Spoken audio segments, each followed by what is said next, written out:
Okay, unpacking time. This is from Taiwan. So, nakita ko sa mga suggestion na pasalubong from Taiwan is masarap daw yung mga noodles doon. So, husband bought, sabi niya different kinds of noodles. So, meron ditong 1, 2, 3, 4, 5, 6, 7, 8 kinds of noodles. Ito, ano ba nakalagay?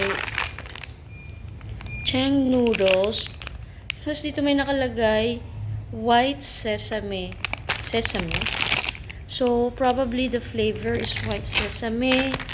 Tapos, merong white sesame pa rin. This one. Scallion Sichuan pepper. Ito. Ano yan? Shallot. Ito. Shallot pa rin. This one is Amizeng noodles. Yung kanina is Seng noodles. Okay. Yung white sesame, pagsamahin natin. White sesame is from Seng noodles. Itong shallot is Pame noodles na hindi ko alam kung ano yun. Scallion. This one. Mushroom nakalagay. Seng rice noodles. Mukha siyang miswa.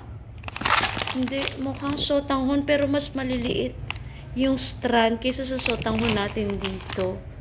Ito, mukha siyang yung malalaking klase ng noodles, yung mga sa Chinese restaurant, yung malaking strand. Ito, shallot, pero ano siya, mukha siyang miswa, sotanghon. Ito, seafood, laksa, Seng rice noodle. So, merong Seng rice noodles na iba-iba yung flavor. Shallot. Okay, ito ro. Pamizeng noodles. Pero, iba yung flavor nila. Ito magkapareho. Ito magkapareho. And, ano to? There's Bible. Bible in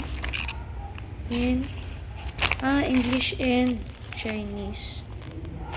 Taiwanese Chinese with Psalms and Proverbs. Okay, yun lang. So, titikman namin to. Kasi, nabasa ko sa mga vlog na, nakita ko sa mga suggestions na masarap daw ang noodles from Taiwan. First time ko nag-order ng ganito. Oh, wow, matagal pa yung expire. I think this is the expiry date. Sa 2026 pa. Wow. What if tikarin natin? Charot. Yun lang.